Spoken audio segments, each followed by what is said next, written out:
నేటి డిజిటల్ ప్రపంచంలో స్మార్ట్ ఫోన్లు, ల్యాప్టాప్లు, టీవీలు మన దైనందిన జీవితంలో అంతర్భాగంగా మారాయి. అయితే అధిక స్క్రీన్ సమయం మన కళ్ళపైనే కాకుండా మెదడుపై తీవ్ర ప్రభావం చూపుతుందని నిపుణులు హెచ్చరిస్తున్నారు. ఇది మానసిక ఆరోగ్యం, నిద్ర, ఏకాగ్రతను దెబ్బతీస్తుంది. ఈ వ్యసనం నుంచి బయటపడి మీ మెదడును రక్షించుకోవడానికి కొన్ని చిట్కాలు అయితే ఉన్నాయి. ఇప్పుడు మనం తెలుసుకుందాం.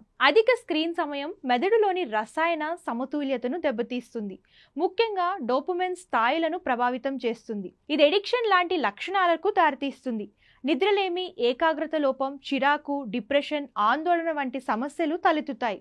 చిన్నపిల్లల్లో అయితే మెదడు అభివృద్ధిపై కూడా దుష్ప్రభావం చూపుతుంది. స్క్రీన్ నుంచి వచ్చే నీలికాంతి నిద్రను నియంత్రించే మెలటోనిన్ ఉత్పత్తిని అడ్డుకుంటుంది. డిజిటల్ డీటాక్స్ సమయం. రోజు కొంత సమయం పాటు అన్ని స్క్రీన్లకు దూరంగా ఉండండి. ఇది మీ మెదడుకు విశ్రాంతినిస్తుంది. ఉదయం నిద్ర లేవగానే రాత్రి నిద్రపోవడానికి ముందు స్క్రీన్ వాడకాన్ని తగ్గించండి. నిద్రపోవడానికి కనీసం 1 గంట ముందు ఫోన్లు, ట్యాబ్లు, టీవీలు చూడడం మానేయండి. ఇది సహజ నిద్ర విధానాలకు సహాయపడుతుంది.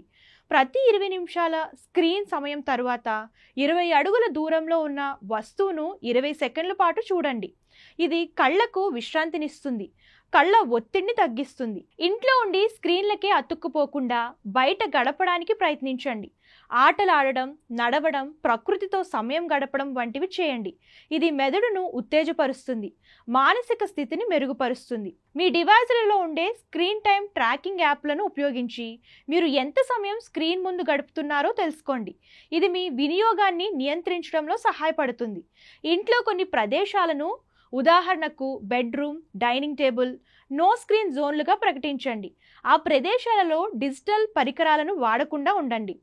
స్క్రీన్ సమయాన్ని తగ్గించుకోవడానికి పుస్తకాలు చదవడం, సంగీతం వినడం, కొత్త హాబీలు నేర్చుకోవడం, స్నేహితులు, కుటుంబ సభ్యులతో ముఖాముఖి మాట్లాడడం వంటి ప్రత్యామ్నాయ కార్యకలాపాలను ఎంచుకోండి.